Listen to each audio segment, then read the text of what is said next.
سے جو شہوت کے گناہوں کے لیے دعا بڑی مؤثر ہے. وسلم نے تو صحابی کو دی تھی اللہم طاہر قلبہ وحسن فرجہ واغفر ذنبہ. اپنے لے کر اللہم طاہر قلبی وحسن فرجی واغفر ذنبی. میں نے اس میں سے یہ الفاظ سے یہ لیا اپنے لیے دعا، یا اپنے بچوں کے لیے اس عنوان سے دعا کریں. شہوت کے گناہوں سے حفاظت کرتی ہے. عجیب دعا. انہوں نے ہاتھ بھی مارا صحابی کے سینے پر. اللہ طاہر. اور میرے شیخ نے بھی ایک قصہ جس کی کہ مجھے خود اس نے بتایا کیسے چیز تھے. اس شیخ نے کہا قمیض اتارو اور سینے پر ہاتھ مارا اور دعا پڑھی. الحمدللہ اس کے بعد بڑی حفاظت ہو گئی ان چیزوں سے. حضور صلی اللہ علیہ وسلم کی وہ یعنی کل عجیب ذہن میں بات ساتھی کہتے بھائی حضرت ہمارا جو ایسٹیمیٹڈ ٹائم تھا 12:30 بجے پہنچنے کا تھا. ہم 11:15 زوا 11 ساڑھے 11 وہاں پہنچ گئے. تو کہتے جی پہلے آ گئے.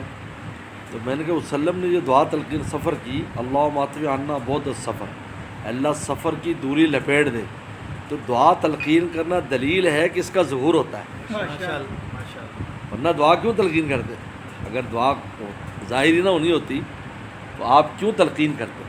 تو تلقین دلیل ہے کہ اس کا ظہور. یہ ہو سکتا ہے کسی کا نہ ہو، جس طرح دعا کسی کی ہوتی کو قبول نہیں ہوتی، لیکن دعا تلقین کرنا خود دلیل ہے کہ ایسا ہو جاتا ہے کہ زمین سمٹ جاتی ہے اور آپ کا فاصلہ کم ہو جاتا ہے.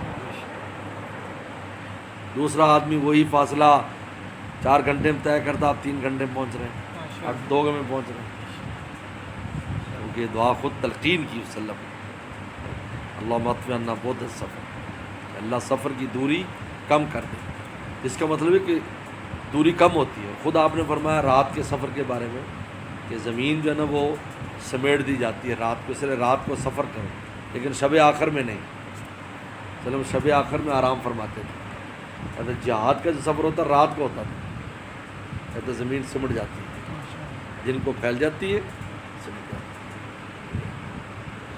کیونکہ رات باقی رات ہر چیز کو اپنے اندر لے لیتی ہے نا. سب سو جاتے ہیں، سمٹ جاتے ہیں، ایسے بھی سمٹ جاتے ہیں ہر ایک اپنے گھروں میں، اپنے بلوں میں، ان میں.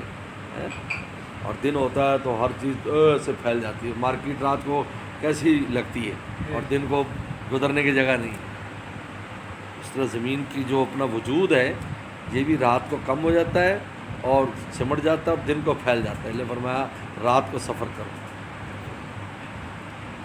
تو دعائیں تلقین کرنا خود دلیل ہے ظہور کی.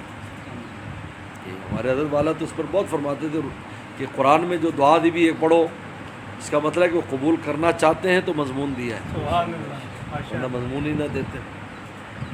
اس لیے جہاں کوئی اس دعا آ جائے تو اس کا اہتمام کرے پورے یقین کے ساتھ، تو اس کا ظہور ضرور ہوگا. یہ عجیب ہے. تو میں نے تو یہ سفر میں جہاز تک کے سفر میں دیکھا ہے، جہاز تک کے سفر میں کہ وہی فلائٹ جو ہے عام روٹین سے اور وقت میں جاتی ہے. اب یہ دعا کا اہتمام کریں تو وقت سے پہلے پہنچ جاتی ہے. ساتھی والے گھر تیاری کر رہے ہیں پہنچنے کے لیے ایئرپورٹ. ہم ایئرپورٹ پہ کھڑے کہتے بھائی اچھا جلدی آ گئی.